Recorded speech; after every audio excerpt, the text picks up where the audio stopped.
पश्चिम बंगाल के बैरकपुर में एक जनसभा को संबोधित करते हुए रक्षा मंत्री राजनाथ सिंह ने राज्य की राजनीति को लेकर बड़ा दावा किया है। उन्होंने कहा कि तृणमूल कांग्रेस का शासन अब अपने अंतिम दौर में है और राज्य में बदलाव तय है। राजनाथ सिंह ने कहा कि जनता अब कुशासन से परेशान हो चुकी है और वो एक नई सरकार चाहती है जो विकास और पारदर्शिता के साथ काम करे। उन्होंने दावा किया कि भारतीय जनता पार्टी पश्चिम बंगाल में तेजी से मजबूत हो रही है और जनता का समर्थन उसे मिल रहा है। उन्होंने ये भी कहा कि बीजेपी की नीतियां गरीबों, किसानों और युवाओं के हित में काम करने वाली हैंसबा की मौजूदा सरकार लोगों की उम्मीदों पर खरी नहीं उतरी है। यह पक्का हो गया है कि तृणमूल कांग्रेस के अन्याय का अंत होने वाला है और भारतीय जनता पार्टी की यहां सरकार आने वाली है। भारतीय जनता पार्टी की सरकार आने के बाद मेरे बहनों भाइयों, हम यह सशक्त बंगाल बनाएंगे, हम विकसित बंगाल बनाएंगे। यह भारतीय जनता पार्टी का संकल्प है। और आज भी इस बंगाल की धरती पर जब भी मैं आता हूं बहनों भाइयों, सच्चाई की बात है कि मैं अपने को बहुत ही गौरवान्वित महसूस करता हूं। बंगाल की धरती से निकले वंदे मातरम ने मेरे बहनों भाइयों ब्रिटिश हुकूमत से लड़ने की प्रेरणा केवल बंगाल के लोगों को ही नहीं दी थी, बल्कि पूरे हिंदुस्तान के नौजवानों को यह प्रेरणा दी थी। देश के लिए अपना जीवन देने का लोगों के अंदर यह साहस दिया था। जहां तक बंकिम बाबू का प्रश्न है, आप सभी बंकिम बाबू के बारे में अच्छी तरह जानते हैं। बंकिम बाबू के गीत ने अंग्रेजों द्वारा दी गई पीड़ा, अंग्रेजों द्वारा किया गया अपमान और अन्याय, इन सब के खिलाफ बंगाल वासियों को ही नहीं बल्कि हिंदुस्तान के लोगों को लड़ने का एक जुनून दिया था, लड़ने का एक साहस दिया था, संघर्ष करने की ऊर्जा दी थी। वंदे मातरम वह गीत था जिसने पूरे राष्ट्र में एक नई चेतना पैदा की थी। युवा क्रांतिकारियों के हृदय में आग भर देने का काम यदि किसी एक गीत ने किया था तो बंकिम बाबू के वंदे मातरम ने किया था मेरे बहनों भाइयों। बीजेडी सांसद सस्मित पात्रा ने पश्चिम एशिया के हालात पर प्रतिक्रिया देते हुए कहा कि अमेरिका के राष्ट्रपति के हालिया बयान से ये संकेत मिलता है कि आने वाले समय में युद्ध की स्थिति में कमी आ सकती है। उन्होंने कहा कि अगर अमेरिका अपने सैनिकों को वापस बुलाने का फैसला करता है और सैन्य गतिविधियां कम होती हैं तो ये पूरी दुनिया के लिए सकारात्मक संकेत होगा। सस्मित पात्रा के मुताबिक पश्चिम एशिया में लंबे समय से चल रहा संघर्ष वैश्विक शांति के लिए चिंता का विषय रहा है और ऐसे में युद्ध विराम की संभावना एक अच्छी खबर मानी जाएगी। देखिए, माननीय अमेरिका के राष्ट्रपति जी का जो वक्तव्य है कि अमेरिकी लोग अब चाहते हैं कि हम वापस चले जाएं, तो ये कहीं ना कहीं संकेत देता है कि वेस्ट एशिया का जो कॉन्फ्लिक्ट है, उसका जो वॉर है, वो कहीं ना कहीं हो सकता है कि आने वाले दिनों में थमे। ये एक बहुत ही अच्छा समाचार है और अगर अमेरिका अपने ट्रूप्स और अपनी जो भी वॉरफेयर मैकेनिज्म है उसको वापस लेना चाहता है और फिर जो है ये वॉर कॉन्फ्लिक्ट रुकेगा, तो इससे केवल उस रीजन के लोगों के लिए नहीं है बट पूरे विश्व के लिए एक बहुत बड़ा संदेश है। मुझे लगता है कि स्ट्रेट ऑफ हॉर्मुज को जिस तरह से ब्लॉकेड किया गया था, जिसकी वजह से जो ऑयल और गैस के जितनी सारी शिपमेंट्स थी भारत की और दूसरे देशों की, वो अटकी हुई थी, तो ये कॉन्फ्लिक्ट रुकने से वो स्ट्रेट ऑफ हॉर्मुज खुलेगा और 2000 से ज़्यादा जहाज़ जो वहाँ पे लंबित हैं, रुके हुए हैं, ब्लॉक्ड हैं, वो लोग चल पाएंगे। और ये जो एक भय का या फिर एक एप्रीहेंशन है ऑयल और गैस को लेके, वो ख़त्म होगा, ऑयल प्राइसेस नॉर्मलाइज करेंगे और इन्फ्लेशन घटेगा। बिहार में भारतीय जनता पार्टी के प्रदेश अध्यक्ष संजय सरावगी ने भारत की न्यूक्लियर क्षमता और राष्ट्रीय सुरक्षा को लेकर बड़ा बयान दिया है।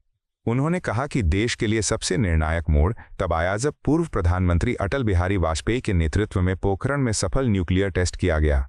इस टेस्ट ने भारत को वैश्विक स्तर पर एक मजबूत न्यूक्लियर पावर के रूप में स्थापित किया। संजय सरावगी ने कहा कि उस समय कई अंतर्राष्ट्रीय दबाव और चुनौतियां थीं, लेकिन भारत ने अपने राष्ट्रीय हित को प्राथमिकता देते हुए ये साहसिक फैसला लिया। उन्होंने ये भी कहा कि उस फैसले के बाद से भारत का न्यूक्लियर प्रोग्राम लगातार आगे बढ़ा है और आज देश अपनी सुरक्षा के मामले में पहले से कहीं ज़्यादा मजबूत स्थिति में खड़ा है। उन्होंने प्रधानमंत्री नरेंद्र मोदी के नेतृत्व का जिक्र करते हुए कहा कि आज भारत की वैश्विक पहचान और स्वीकार्यता लगातार बढ़ रही है। अटल जी ने पोखरण में परमाणु विस्फोट किया था, परमाणु संपन्न देश बना था।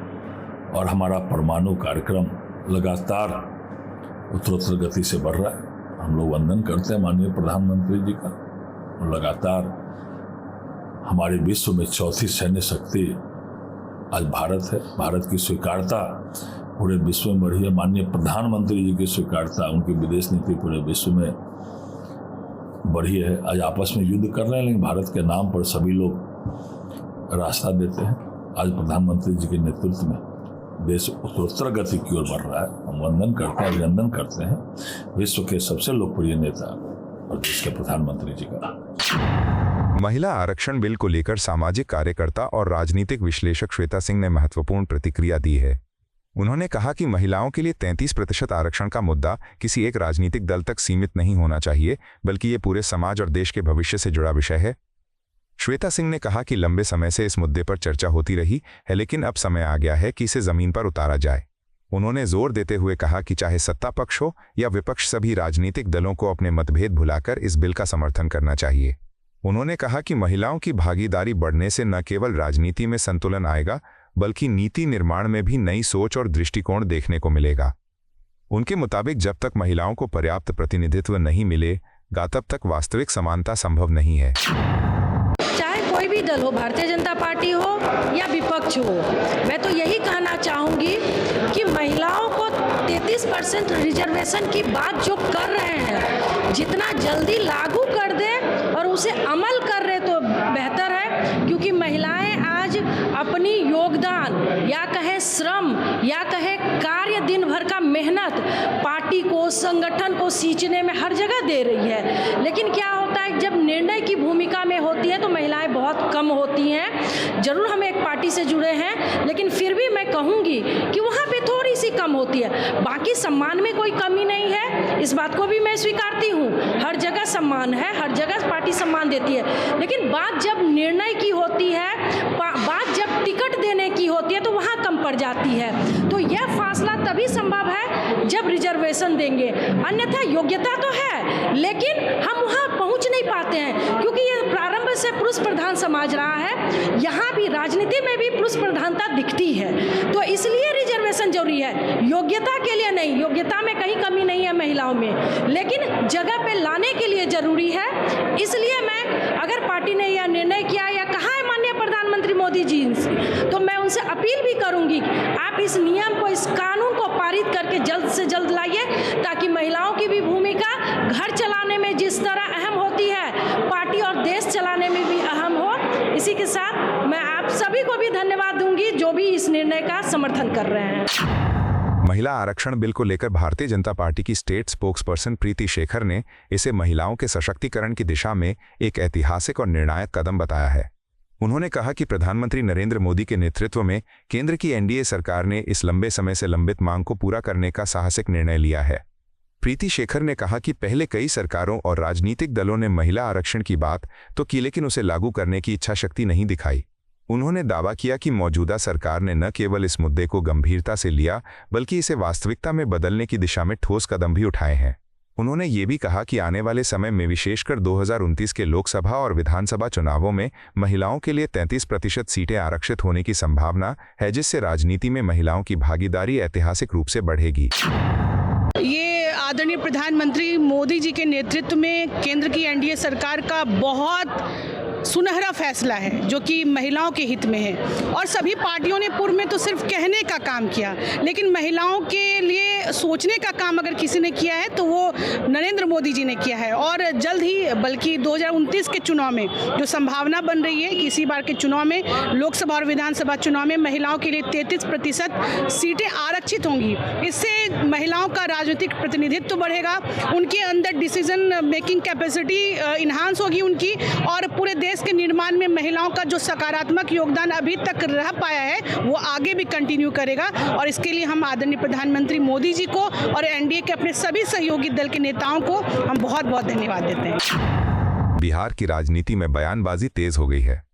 तृणमूल कांग्रेस के सांसद अभिषेक बैनर्जी के बयान पर जेडीयू के नेशनल स्पोक्सपर्सन राजीव रंजन प्रसाद ने कड़ी प्रतिक्रिया दी है। राजीव रंजन प्रसाद ने कहा कि ये बेहद हैरानी की बात है कि कुछ राजनेता बिना किसी ठोस आधार के सार्वजनिक मंचों से बयान देते हैं और अफवाह फैलाने का काम करते हैं। उन्होंने कहा कि जब कोई व्यक्ति संवैधानिक पद पर होता है तो उससे जिम्मेदारी और गंभीरता की अपेक्षा की जाती है। उन्होंने आरोप लगाया कि इस तरह के बयान केवल राजनीतिक माहौल को भ्रमित करने के लिए दिए जाते हैं और जनता को गुमराह करने की कोशिश होती है। उनके मुताबिक लोकतंत्र में तथ्यों और प्रमाणों के आधार पर बात होनी चाहिए, इनकी बिना आधार के आरोपों के जरिए। हैरानी है, संवैधानिक पदों पर बैठे राजनेता बगैर किसी पुख्ता आधार के अफवाहबाज नेताओं की भूमिका में कैसे आ जाते हैं। मुख्यमंत्री ममता बनर्जी, वैसे ही अलग बात है कि अब विदाई की घड़ी है, अब वो मुख्यमंत्री आने वाले दिनों में नहीं दिखेंगी, लेकिन भारत की एजेंसीज पर, भारत की सरकार पर इस तरह के ओछे आरोप लगाकर वो क्या हासिल करना चाहती है। जनता कतई ऐसे नेताओं पर एतबार नहीं करती है जो लगातार अलोकप्रिय हो रहे हों, झूठी बातें करते हों, सनसनी पैदा करने वाले बयान देते हों। इसलिए इन बयानों को पश्चिम बंगाल की जनता भी तवज्जो नहीं देने जा रही। पश्चिम बंगाल में चुनावी माहौल के बीच केंद्रीय मंत्री रामदास अठावले ने इलेक्ट्रॉनिक वोटिंग मशीन यानी ईवीएम को लेकर उठ रहे सवालों पर प्रतिक्रिया दी है। रामदास अठावले ने कहा कि ईवीएम कोई नई चीज नहीं है, बल्कि इसे कई वर्षों से देश में इस्तेमाल किया जा रहा है। उन्होंने कहा कि पहले बैलेट पेपर से मतदान होता था, जिसमें वोटों की गिनती में काफी समय लगता था और कई तरह की समस्याएं सामने आती थीं। उन्होंने ये भी कहा कि ईवीएम की शुरुआत कांग्रेस के शासनकाल में ही हुई थी, इसलिए अब इसे लेकर सवाल उठाना उचित नहीं है।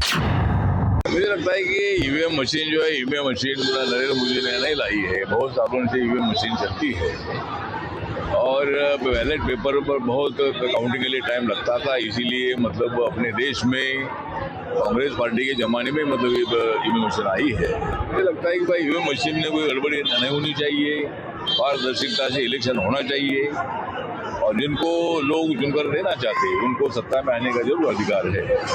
2021 में ममता दीदी जी को बहुत अच्छा मतलब प्रदर्शन उनका हुआ था, उनको बहुत ज़्यादा सीटें मिली थी और हम लोगों ने नरेंद्र मोदी साहब ने उनका अभिनंदन किया था और उनकी सफलता पर सभी लोगों ने आनंद व्यक्त किया था। तो मुझे लगता है कि लोकतंत्र में किसके हाथ में सत्ता देना ये लोग तय करते हैं और लोग ये तय करें कि भाई वेस्ट बंगाल में बीजेपी की एनडीए की सरकार आए तो एनडीए की सरकार आ सकती है, तो ममता दीदी को दोबारा अगर लोग सत्ता में लाना चाहते हैं तो वो आ सकती है। तो मुझे लगता है कि इलेक्शन में कोई गड़बड़ी ना हो, ये हमारी भी भूमिका है, तो इसीलिए ममता दीदी जो आरोप लगा रही उसमें तथ्य नहीं है।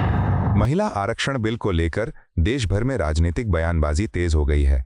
इसी कड़ी में एक बीजेपी नेता ने इस मुद्दे पर प्रतिक्रिया देते हुए कहा कि सरकार द्वारा महिलाओं को आरक्षण देने का फैसला एक ऐतिहासिक और दूरदर्शी कदम है। उन्होंने कहा कि लंबे समय से राजनीति में महिलाओं की भागीदारी बढ़ाने की जरूरत महसूस की जा रही थी, लेकिन इस दिशा में ठोस निर्णय लेने में देरी होती रही। बीजेपी नेता ने कहा कि यह फैसला न केवल महिलाओं को राजनीतिक रूप से सशक्त बनाएगा, बल्कि नीति निर्माण में भी उनकी भूमिका को मजबूत करेगा। उनके मुताबिक जब संसद और विधानसभा में महिलाओं की संख्या बढ़ेगी तो समाज से जुड़े कई अहम मुद्दों पर ज्यादा संवेदनशील और प्रभावी निर्णय लिए जा सकेंगे।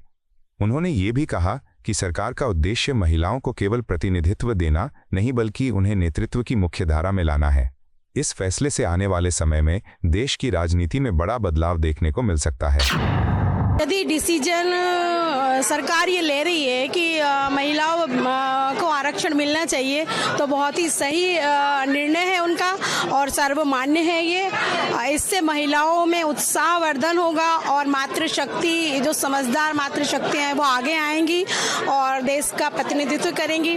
और ये निर्णय जी नरेंद्र मोदी जी और भाजपा के और सारी सरकार के उससे निर्णय लिया जा रहा है, तो ये बहुत सही निर्णय है और मैं यदि ऐसा होता है तो हम उसका स्वागत करते हैं और इससे हमें बहुत खुशी होगी कि नई महिलाओं को आरक्षण, अधिक से अधिक आरक्षण मिल रहा है और हम महिलाएं देश में प्रगति करेंगे। शिवसेना यूबीटी की पूर्व सांसद प्रियंका चतुर्वेदी ने महिला आरक्षण बिल को लेकर अपनी प्रतिक्रिया दी है और इसे राजनीतिक प्रतिबद्धता से जोड़ते हुए अहम टिप्पणी की है। उन्होंने कहा कि 2024 के आम चुनाव से पहले सभी प्रमुख राजनीतिक दलों ने मिलकर देश की महिलाओं से वादा किया था कि 2029 तक संसद और विधानसभाओं में उनकी भागीदारी को बढ़ाया जाएगा।